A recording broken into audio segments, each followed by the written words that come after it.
recording, so I can post this later. And why don't we just start with a little bit of information about what the exams look like, and I can go ahead and write that on the board here on my iPad. So the typical exam setup is somewhere around 30 to 40 multiple choice questions. Okay, and those are typically going to be 2 points each. Okay, and that can range from you know, a simple, just kind of regular A through E multiple choice type question. It could also be some figure labeling. Okay, so it's kind of similar to what we have in the notes, where I'll have a figure on a slide, and all of the labels will be covered up, you know, with letters or something, and then you'll have to from there you'll have to either answer a question on it based on like just what is the structure under A, or what is you know, it might say, you know, which letter is the nucleus, something like that, some kind of structure in the cell or whatever figure it might be. But a lot of times, those are kind of basic ones, but a lot of times I'll try to do stuff that's more related to function. So it might be like for example, which structure on the image to the right, and let's say it was like one of a cell, is the place where we find ribosomes, right? Or the main place we find ribosomes to do the protein manufacturing, right? And so then you would have to choose the one that is the rough endoplasmic reticulum, right? So it's kind of, yeah, so I try to get at function most of the time with those questions. So there's a few that might just be, what is this thing? But most of them are like, tell me which letter is the one that is doing this thing, right? And so you kind of have to know both. You have to know be able to label it and the function of that thing that you're labeling. So so that's kind of that part. And then there'll typically be these hybrid questions that I kind of I'll tell you the history of it.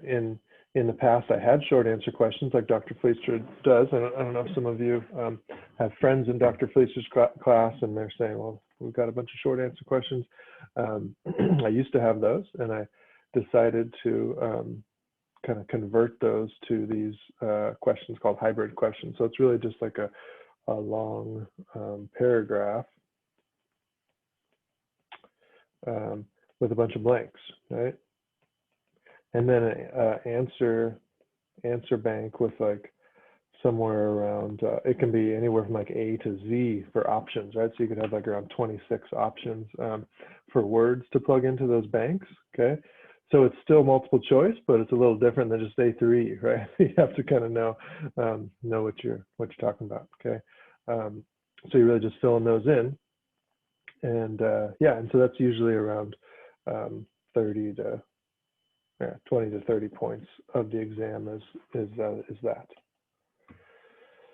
Okay, so that's pretty much the makeup of the exam.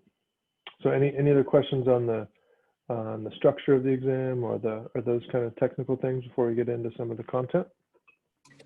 I have a quick question. Mm-hmm. Go ahead, Lindsay. For figure labeling, is it we write it, or it's kind of like an answer bank? It's all multiple choice. Yeah, there's really no like fill in as far as like you're typing in words or anything like that. Okay, so cool. Yeah. And pictures that we'll be labeling, they're none that we haven't seen either in the lectures or in lecture videos. So it doesn't necessarily have to be the exact same one from the notes or from the book, but it's obviously of something that you've seen before. Yeah, so I actually sometimes try to use different ones just because, so you're not just memorizing that exact one. Like you could see a picture of a cell and you would be able to recognize the structures, whether or not it was the one in the notes or a different one, right? I try to make it one that's, clear and you can tell everything, but sometimes I will try to not use the exact same ones from the notes or from the book.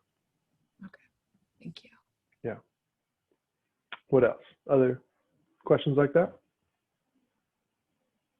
So the big ones, like ones we had on quiz last Friday. Yeah, those are the examples of this on the first two quizzes. The first one I think was on the water, right? Properties of water was on the first quiz, and then the what was the one on DNA replication on the second quiz? I'm trying to remember something like that.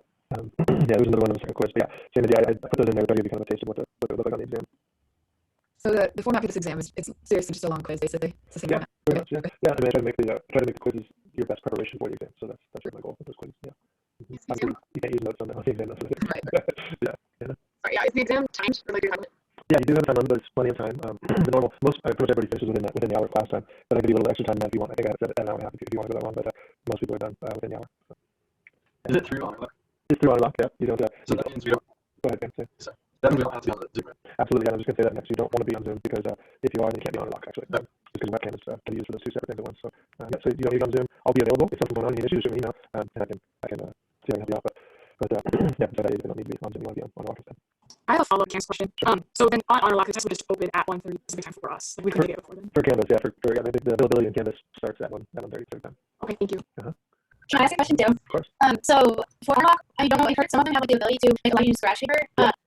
Is that how does that work? Yeah, so that's the exam. Definitely on that for like the Punnett square problem stuff like that already. But we already do have. Yeah. And so we actually can conduct the test to show your script. If you want to have these scratch papers ready for you with a pen, and you show the screen blank paper, just to prove that your paper is blank. Sorry, if you do a room scan, and I've got to order things with the room scan also to show the scratch paper, which should be blank at that point. And then that'll be it. Okay, so then like when we look down at it when we're taking our test to use it, will they like? Because I know Unlock can be pretty sensitive sometimes. So I'm just like, Yeah, so the way it works, it's never like an automatic like, oh, you look down, she failed. It's never like that. It's always just all it will ever do. It'll put a little alert on the report that I get, and I can just look at that video and see what it is. Okay, so it's never like there's nothing automatic about what action is taken from Honor Lock. It's automatic as far as like what triggers those flags, but as far as the action that I take, it's totally up to me, and I can go and look at exactly what's happening during that time, and so it's nothing to worry about at all. I know it creates some extra stress having feeling like somebody's watching you. It's not specifically somebody's watching you. It's a computer program that uses different ways to detect different things. There is a higher level where somebody's actually watching, but that's not the one we discussed. Yeah. And then slowly to her question, is there like something we have to enable to show the paper? Because in the past I have been prompted to show a paper with Unlock. Yeah, it's something that I enable when I set up the media. So I checked the box for allow scratch paper. So my understanding is that at some point when we get started. Yeah. So I have a question. Sure. So like the last quiz kind of took me like the last quiz took me a little while to get because I went on the overview wouldn't like work, so I had to go like through the Honor Lock thing, like through the Honor Lock tab to get to the quiz. So I was wondering if there's like a easier way to get to like the exam time instead of like I don't know if the overview link will work as well. So that was just my mistake. That was the link somehow got broken, but yeah, it's that shouldn't happen again. I don't know why that link was not up at that point, but yeah, no, you should be able to go that way. You can also go. You can click on the assignment sometimes to find everything. Let's see something where that would be. But yeah, you know the quiz actually. Yeah, so the best way is either you have two options on that on the module under the module that link right there, or if you just the modules and the ones under the overview page we got the overview page, or just right after you click on module, the exam one will be right there at the bottom too. So that's probably the easiest way is right there after the modules go to week 3, and then exam 1 is right there. It's right below the study guide. Either one's ways work, and I apologize for the link being broken last time, but it should work. Okay, and then just a follow up. Can we start the Honor Lock like process before 1:30? Yeah, I don't think you can actually, because you have to open it up for that. You can't actually open it until until it's available. So you can't do that. But if you want to make sure your Honor Lock is working, you can always click on that practice quiz again. That was available too. So that's probably the best. I think the last time you had to redo everything for some reason. So yeah, Honor Lock is really just open that practice quiz. That one you can retake next time. That should get everything. Yeah, that should probably get everything started and be ready. Okay, cool. Thank you. Yeah, sure. Okay, anything other questions about that before we? I have one more question. Go ahead. Monday's stuff is the last content that we have to set, right? The stuff we got on Monday. Yeah, exactly. So the stuff that was posted for today. You know, good question. Okay, anything else? Yeah, I have a question about the review session that you emailed us about. Yeah. Is there like a link to access it, or you just send out the report after it? Oh, no, yeah. So if you go back in the announcements for the class, it's the same one that I sent out last week. I think I don't know if the link was in that announcement, but it was just the ID, I think, the Zoom ID. And so yeah, just go back in the announcement. There was one I sent out last week announcing the tutorial sessions, and to use that ID set to join. It's the same every week of the semester. Okay, thank you. Yeah, and I'll also send out the recording too, so afterwards. Yeah, and then we also have those individual appointments available for tutoring if you're interested in that. You can click on that link and get that process set up. That's something that would be available to you on campus if you're here on campus, but we're doing all virtually this semester. So all students are taking this class and they're relevant, and they can help you through some questions you have if you want. So, okay, anything else? I have a few questions on like material. Yeah, I think we're almost ready for that. Yeah, I think so. What you want to get started? So I know that use, especially for part 1 or part 2, there's like the bonds and like the water. And yeah, it said to know all the properties of the like the special properties of water. Yeah. And to know how they like come about. So like, do we know how like because water has like high heat capacity? Do we know why water has high capacity? Yeah, you do. The answer to the why in all of them is the same, actually. Pretty much. Yeah. So yeah, let's go through this. Let me pull up those notes here real quick. Get through that. Yeah, but the why is luckily it's pretty much the same. Is it because the hydrogen bonds between all the water molecules? Exactly. Yeah. That's the simple answer of it. And that pretty much explains it. Yeah. I was just going to try to bring that up, but sorry. So yeah. So and that's something we should not when we look at an oxygen molecule here. And we got so I've got screen already. Okay. So you got the oxygen molecule or 2 hydrogen and the molecule oxygen atom and 2 hydrogen atoms here. And so we get these bonds there, and that would be our water, right? One water. And then we have another one right here. Right. Another H2O there. Okay. So these bonds right here, these are covalent bonds, right? Okay. They're typical covalent bonds. They're polar covalent, right? Which really just means the electrons spend more time over here on the oxygen side. And then the hydrogen side, so that means this side, the hydrogen side of the molecule, ends up being positive, whereas the oxygen side of the molecule is negative. And so that question that was like the polar covalent bonds, is either within the molecule or between molecules, right? A lot of people actually that word. But so these polar covalent bonds are occurring within one water molecule, right? So that's kind of the first step. We have to have those polar covalent bonds within water, and then that makes the water molecule polar. And now we've got this positive charge over here. That's, and so now these two are attracted to each other, right? So now we've got a hydrogen bond here, and that's occurring between molecules. Right, so we got our water molecule number 1, water molecule number 2. Those hydrogen bonds are occurring between those two, whereas the polar covalent bonds are occurring within each of them. Right, and so that's really what gives water all of its properties too. The fact that it does create hydrogen bonds between molecules, that gives it its high heat capacity, because temperature is really just how fast the atoms and molecules are moving around. Right, and so the more they're stuck to each other, the harder it is to get them moving. Right, it makes it harder to move them, and so it takes more and more energy to get them moving fast. And that just makes water hold its temperature really well. Right, the high heat of vaporization is the same idea. Right, it takes a lot of energy to move water from its liquid state to a vapor state. And that's because they're stuck to each other, and it takes a lot of energy to move them. And to fully break them apart, that's what happens when we vaporize them. We have to fully break them apart to get it to go into the air. So that takes a lot of energy to get them moving that fast, where they then to disperse and vaporize. Okay, the cohesion one is our molecules sticking to each other. Right, that's like a water strider walking on water. Right, that one is those hydrogen bonds form, and the weight of the water strider is not enough to break the bonds between water molecules. Right, those hydrogen bonds. And then we have the adhesion ones. Like the good example is with the test tube. Right, you see a test tube, the water inside of it, glass is charged. Right, glass is charged chemicals within it. So on the sides where the water is touching the glass, it kind of sticks. But in the middle, it's sagging down, but it's not sticking to the glass in the middle. So we see that meniscus effect that we see in the test tube. And so that one is the charged polar water molecule sticking to the charged glass. Right, so that's adhesion. And then we have the water is a universal solvent. Right, because it's polar, it has a positive and negative side. It'll stick things around the polar molecules. And the water it just tears those apart. Right, it tears the salts. So of course, there's other polar molecules and have to break them down. Okay, and then which one am I forgetting? So we did adhesion, cohesion, universal solvent, high heat capacity, and high heat vaporization. I think that's fine. Is pH on? pH is not included now. So I know the hydrogen bonds are not particularly strong. Are all of those properties not because they're synthetized? No, so when you have so many of them together, then you have a bunch of little weak bonds that hold bond together, and you have this kind of intricate network. It's not the idea that it has to be super strong, just the fact that they stick together all that forms most of the properties, or it's got other things or what it is we're talking about. Yeah. Okay, other questions with that? I was going through the pH, in a second about the other big ones that a lot of people have trouble with, so let's do that. So, I have a question. go ahead. Yeah. Sorry. So on the water, now that we've heard about those properties and because of the hydrogen bonds and it's able to stick into itself because of the positive and negative charge on it, so how would we apply that in the cell? Because I think like having that and understanding how it works in the cell because of the water, I think that's like I'm trying to figure out how it connects. Because not everything's connecting together, and it's some parts like the water understanding how it fits in with the cellular structure and how it'll move in and out because of it has part of it because of the water content. Yeah, sure. So it acts in the cell in so many ways. We don't have time to go into all of them, but I can give you a couple examples that are kind of connected directly to what we talked about. So one example is the way the cell membrane is formed. Okay, so we've got these little, phospholipids. Right? The phospholipid has a head with two tails, right, like that. So the head of the phospholipid is polar, which means that it likes water. It's hydrophilic. Right, but then the tail is nonpolar, just like oil. Right, so it's hydrophobic. Okay, and so in a cell we have this is because of the fact that water is polar, and we have water inside of our cell. So let's say this is the inside, this is the outside of the cell. We have water both inside and outside of the cell. Right? So the only way we can have these phospholipids form a membrane for us, that kind of hold in boundaries of the cell, is if we have two layers. Right? Because the polar side wants to be with water, so we can have both the polar side on the inside and the outside, and then we can have these tails in here which are pushing away from water. We have those kind of protected from water only within the cells. Okay? And so like you're seeing that little image on the slide, if we just take off put it in water, the top of the water heads will all go down, and if we put more water on top of one head will set up, and it'll automatically create this phospholipid bilayer because of the way that the polar heads interact with the water with polar too. So that's something. I mean, the basic example is all proteins that are made in our body are dependent on hydrogen bonds. Right? So all the different folding that occurs when you have a non-polar R group amino acid has to push away from water in some way. Right? So the polar R group amino acid that can push toward water is just one small example, but there's many other examples where that's going to move DNA around where that protein folds into the perfect shape that it needs to be to fit whatever reaction it has to connect with a hormone that protein happens to be hormone receptor, has to be a perfect shape to fit that hormone. So those are just a few examples that we have tons of them. I mean, this idea of water being polar and hydrogen bonds, I mean, it extends across all of biology, and it's absolutely crucial for understanding of most things in the body. So, That helped a lot. okay, cool. Any questions related to that? Go ahead. Alright, can you go over like osmosis and like the homeostasis part and like quantity and like how it relates to the high pressure, like the high pressure and the low pressure, and like hypo kind of thing? Absolutely. Yeah. So let's do that. So osmosis is just the diffusion of water, right? So it's like diffusion of water, but it doesn't just go from high concentration of water to lower concentration of water. It goes by these properties that have to do more with solutes in space, right? So when we have a solution is made up of solutes, just kind of stuff, right? The particles and stuff, and then the solid.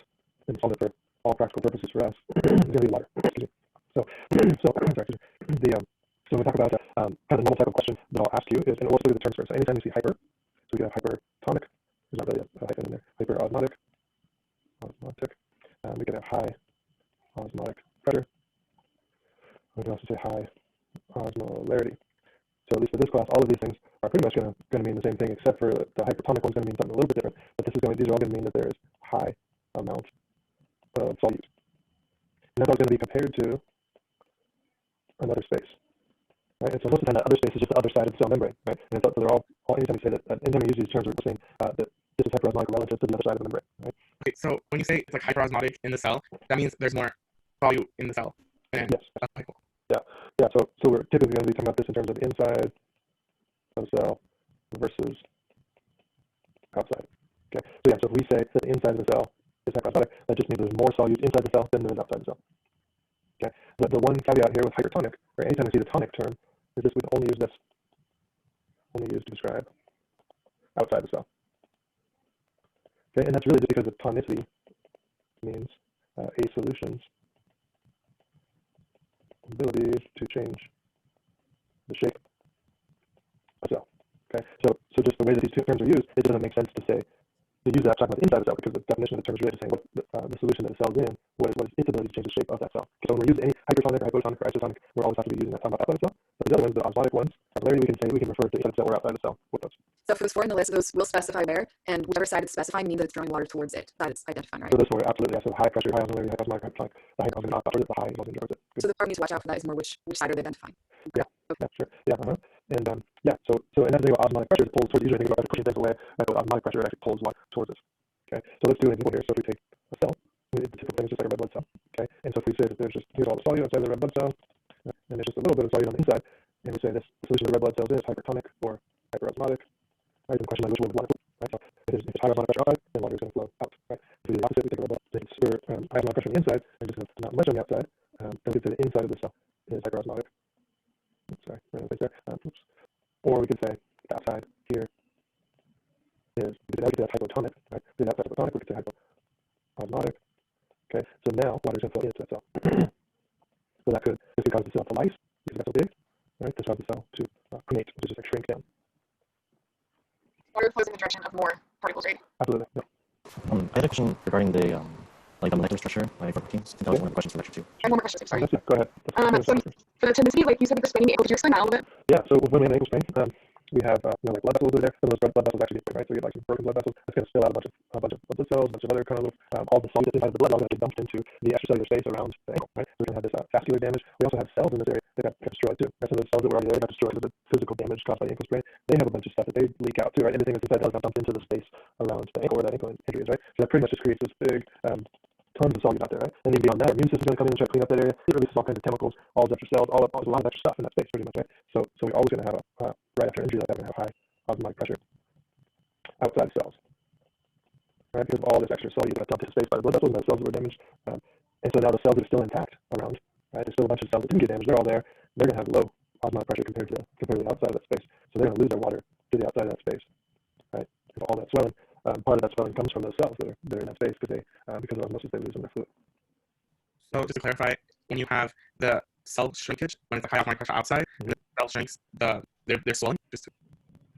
Yeah, I mean, definitely. I mean, that's what causes other things too, like when you're swelling in the brain. Like one example is you swell yourself. So when you so examples that we'll talk about at some point in the lab is with sometimes different conditions can cause swelling in the brain, and a lot of times those conditions are the result of having super high osmotic pressure in the blood or in the fluid around the brain, and then that pulls fluid out of the cells, and then that leads to water in the brain, pretty much. Right? But yeah, so just based on level of swelling, it kind of depends. It only creates swelling if it's in this state called the interstitial space, which is not inside blood vessels. We have these kind of situations all the time in our blood, and then let's say you eat a bag of chips, it's just tons of sodium, right? That's going to create a hyperosmotic situation in your blood for a little bit. So that's going to pull some fluid out of your red blood cells, but it's kind of different. You get swelling in your blood, right? You make some extra fluid in your blood. That's why they're the same as like swelling. So swelling would only occur if this kind of situation happens outside of cells and outside of blood cells. So in terms of this question, for swelling, you're only talking about leaking the interstitial and intracellular fluid. Not worried about like internal bleeding. If that doesn't influence this section, at least not necessarily the situation. We don't have to go down the road. I mean, we can definitely, that would create swelling off for sure. But that's not the example used here. Okay. Yeah. So is that interstitial space hypertonic at this point, or? Example? Yeah. Sorry. Yeah, absolutely. Yeah. It's hypertonic. Yeah. Okay. Yeah. Okay. Anything else on osmosis? Okay. Let me do one more before the next question. I don't have each one. That's probably one of the important ones. Then I can answer some other questions too. So when we're talking about a buffering system, we're always going to have, and I'll use the bicarbonate buffering system as our example. We have HCO3 negative. Okay, and we're going to have that along with hydrogen ion on one side of the equation. Okay, and then we have carbonic acid H2CO3 on the other side of the equation. Okay, so we have a weak acid and a weak base. Okay, and every buffering system is going to have the weak base on the side of the hydrogen ion, weak acid by itself. Okay, and so when we have this is the most common buffering system in our blood. Okay, so if we do have this like situation where all of a sudden we have a drop in pH in our blood, then we're going to have this buffering system that helps us with this. Okay, so all the time in our blood we have all three of these components. So we always have the carbonic acid floating around, we always have the hydrogen ion, we always have the bicarbonate base floating around. Okay, so the example would be, let's say we have a disruption of homeostasis by all of a sudden our pH increase. Okay, so an increase in pH is going to mean a decrease in hydrogen ion concentration. Right, so all of a sudden now we don't have enough free hydrogen ions, which is definitely a big problem. We want to maintain a pretty much neutral pH, or our normal pH in bodies is a little bit above neutral. If once the pH goes up too high, then now we need to add hydrogen ions to that solution. Okay, and remember we have the weak base and weak acid available to us to help us with this. Right, so the one that we help us is weak acid. Right, because weak acid job is when pH gets too high, it can let go of hydrogen ion and add hydrogen ions to the solution. Okay, so instead of having these arrows going both directions, we want that weak acid to do its job, right? And its job is to dissociate and let go of the hydrogen ion. So when we have a drop in pH, so example number 1, or sorry, we have this increase in pH between the drop in hydrogen ion concentration, we need to add hydrogen ions to the solution, so carbonic acid breaks down, turns into the hydrogen ion and bicarbonate. And so by adding this, we're adding more hydrogen ions to the solution, and that's to bring our pH back down, right? Which really means increasing our hydrogen ion concentration. Okay, so that's what I mean by, to respond to that increase in pH, dissociation has to move to the left. So to respond to the opposite, would be the same reaction, just flipped. Yeah, exactly. So that's the same example. If we have a drop in pH instead, right, that really means too much or higher hydrogen ion concentration, right? So we have extra hydrogen ions. So then we've start the equation again. HCO3 div, H plus, and then H2CO2. So we got the three components again. Now our problem is too much hydrogen, right? So we need to activate the base because the base's job is to bind to these hydrogen ions, right? So bind to these hydrogen ions, and then just mathematically and chemistry-wise, what happens to HCO3 when you add an H plus to it? Well, instead of having one H like we did there, we've got 2, right? And instead of having a negative charge there, we added a positive charge to it, and the hydrogen ions add to it, so now we have a charge. That's what we already comes. It just becomes that carbonic acid, right? So that's the equation to the right that helps us with that drop in pH. So the only form of question would specify a problem. Like this equation is becoming too acidic or too basic with the air wheel. What is the variation of that? Yeah, okay. That's only that question. I don't want to limit myself to what kind of questions I got. No, I'm kidding. That's a different question, but that's definitely one type of question that I could ask. That's the one that is get a little mixed up sometimes, and maybe so it would be which way does the equation need to move if we have a drop in pH, or which way does the equation need to move if we have an increase in pH? And so, of course, you can ask questions that are not just that format, but they would be using this scale of knowledge. Yeah, I mean, the questions are like which one is the base, which one's the acid. The same question that you got, of course. Okay. The questions are the numerical value of pH, things like that we talked about too. Right? You're not going to complex them. I'm free to decimal format or free to scientific notation. Okay. Also, if you ask, oh, if I add strong base, how would it shift? Then you ask if you add strong acid, what would it strong base? Yeah, that's pretty much kind of the same frame of this question here, right? So if all of a sudden we have increase in pH, that potentially from adding a strong base, right? Okay. Or this drop in pH or strong acid to a solution, right? That's what we're going to do. Now that pH has to do that, let's kind of recover from its basis. So would you always notate which is strong acid, strong reactant? I would give you an equation where you have to add mix. Like chemicals we know, the natural equation. So I would say you add this chemical to it, you have to know. I'll tell you whether it's strong acid or strong base. That's the end. And saying strong versus weak for either acid or base is not necessarily referring to like potency, if that makes sense, but more it's attached to the hydrogen ion. Yeah, so the only difference is I'll tell you why. So the reason the weak ion part matters, I don't know, weak base part of the buffering is because people always asking the question like with this, what I'm going to do example down here, our problem that we started with was caused by an acid, right? The acid added too many acid to the solution. So the question obviously is why the heck would we want to force it, right? Because it's an acid too. So if our problem was started by an acid, why would we want to make an acid, right? But the whole point of the fact that this carbonic acid is a weak acid, because it doesn't have to always let go of its hydrogen ion, right? That's a weak acid. It's only in situations where there's low concentration hydrogen in the situation, it actually is going to hold onto that hydrogen ion and not let it go. So that way it doesn't affect pH. So it's the same thing for the base, right? So it can act like a base sometimes, not act like a base other times, and that's and not be a reverse. So that's part of the equation. So that's kind of the only key thing we need to know about weak and strong for this class. The kind of homeostasis, like the variable we mentioned at that point. So like an increase in acids based on the dilutes it to like have it in that range. So I'm thinking homeostasis. Yeah, absolutely. So it's cool. When you respond to that, you get back. But then when you perform, you have to look at the thing because now it's highlighting it. How many helps with stuff. So you have to resolution, and that's what pH is. So just like clarify because pH hydrogen ions. So I can increase the pH of decrease hydrogen ions before the weak acid would break apart and making it and extra hydrogen ions to almost balance out that decrease ions. That's absolutely right. I think we get the other way. Situation. Good. Okay. What else we got, guys? This is where just like, do we have to know this question? Love that. This is my favorite. Nice quick answer. So you said you need only recognize all the components of the cell. You have to assess the function of each component / now. Is that just the one we talked about? There's a lot that we've yeah. That's general for everything. If there's no notes, you don't need to know. Yeah. Okay, perfect. I was so worried. no, nothing out of the notes you need to know outside of what I talked about in class. There's a lot of stuff in the book, but not in the notes. So I don't pull that stuff for the exam. I just remember the notes of what I talked about in class. Okay, so it would mostly just be like the parts of the nucleus, the rough yarn, smooth yarn, like pretty much focused around those, the nucleoplasm. Yeah, and then we talked about exosomes and peroxisomes, and the other one we talked about in the organelle section. Obviously the phospholipid bilayer, those different components. We talked about cytoskeletons, some two, and different film and cytoskeleton, all those different things that we probably know. Yeah. What else? Got 2 minutes left here. On the lecture 2 quiz, I was just confused because it showed different molecular structures and which one was the. I mean, if we have like basic rice protein, because sugars, some of them are lipids. Yeah. So I mean, the sugars are going to look like carbon rings, right? So they're going to be like this. So that would be like monosaccharide, or we have a couple of those together. Then we're going to have a disaccharide, like a bunch of these guys that will be polysaccharide. Right? So the lipids are going to have some kind of a tail to them, right? So phospholipid, triglycerides, will look something like that. But then only one's a little bit tricky with the lipids that you want to make sure you just kind of get a good look at visually is cholesterol actually has some carbon rings, and a couple carbon rings, something kind of like this, and then have a little tail up here. So take a straw, just make sure you guys really have it. Okay? There's more carbon rings than that. So think about that one's tricky. And then as far as protein goes, there's 2 main types. Like a protein, they're like this. Usually the 2 of them have some kind of swirly lines throughout the shopping also all kinds of or you have kind of big protein, just out of lines, really lines really nice. And so they look very different. They usually the picture of them on a larger scale than the other ones. This is usually looking at individual molecules, where protein is looking at a large molecule that contains large, right? So these would be kind of more proteins. These are your carbohydrates. These are lipids here, right? And then the last one is nucleic acids. Right, so nucleic acids are going to you're going to have your carbon in the center, right, and then you're going to have your sugar in the center. So you're going to have some kind of a sugar, whether that's ribose or deoxyribose in the center, right, and then have your base, right, your introgenous base, which is either going to be the T, C, the G, or the U, right. So you'll have that, and then the distinguishing part of these big phosphate groups on the side. So this has one phosphate, and it's a ribose sugar. I'll make clear whether ribose or deoxyribose in that RNA, right. If it has one phosphate like that, and it has ribose, then it has 3 phosphates instead, or right, then it's triphosphate. Okay. The only other option there would be just like that with the sugar with deoxyribose. And one phosphate group also has base. Okay, that one would be DNA. So that's kind of the basics of that. Thank you. Yeah. we got time for one more question. If you guys have some more, I think I said we covered the toughest parts for sure, but anything else? I have a question about the structure for carbohydrates and lipids. Should we know the structure of it? We would say physically, but should we know the structure as in multiple similarities? That's just basically divided into right here. That's what I'm doing in the way. We use most of the representative right? Right, so that's right, and then our right, and then have basis of the factors. And as far as the content, we also go. Then we got to the do mention those three parts. So there's a middle figure, right? Do mention those two things. As far as the go, I do want to know about the masters, which are the amino group, right, which is it's an acidic group on the side, or the acid group. There's an acid in the middle of the carbon, and then you have the R group. So there's really the four components of the acid, which is the Yeah. Anything else? It's just something that interacts with water that envisions the shape of the protein. Yeah, absolutely. It's not just water, but determining the shape, absolutely. But then really it's the way that it not only interacts with water, but with the interacting mass on the other side of it too, right? And the way they interact with the pH as well. So it's the bottom line of our group is important for the shape of the protein and which way it's going to fold, right? So that's kind of combination of all the way it interacts with molecules around it, interacts with the amino acids, and the way it interacts with each other, something like that. Yeah. Okay. One more, right? You say that, but a quick one. So. Yeah, So we can do two more. Both guys can. I just listened. You said the sodium potassium. I just want to be clear. Let's talk about active, right? Yes. That is the only place we've got so far. We're talking about more nervous system, but that's not to do with active transport. Right. Yeah, for sure. There's two types of active transport. There's primary and there's secondary. Primary is when you actually directly use ATP to pump something against its concentration gradient, and that's what the sodium potassium is an example of. It's a primary active transport because both sodium and potassium you push against the gradient. They're both being pushed to a place of higher concentration. And so primary active transport, and the other example would be secondary active transport, where we use the concentration gradient of one molecule or chemical that has a concentration gradient. So when the example we talked about was how sodium has a concentration gradient to cells most of the time, but glucose might not. So sodium kind of rushes in through this special protein, and by sodium's movement through that protein also grabs on the glucose and brings it with it. And so it takes the power from the sodium gradient and uses it to bring the glucose with it, which that glucose is what gives its gradient. Yeah, good question. Yeah, we also had another question there. That would be, but I think the same question. So. All right, cool. All right, guys. Well, I think that'll do it. Thanks for coming. Hopefully this was helpful. And yeah, reach out if you know anybody if you have questions. But I will post videos of this too. Actually, that's a quick one. One more. Go for it. All right. For homeostasis, do we need to know like negative and positive feedback and how that works, or we just need to know the basics of homeostasis? Yeah, we didn't really into that too much. We did that more to talk about hormones, but nothing specific about negative. Yeah, that's Just nothing for my consumes, yeah. Yeah, no, nothing that I know. Cool. Okay, guys. So I'll see a lot of you tomorrow in lab, and then we'll see if I don't see them. I'll see you taking your exam on Friday. I just watched my campus. Okay, so stay hard on the before then. All right. Yeah. You're welcome. Thank you. Thank you.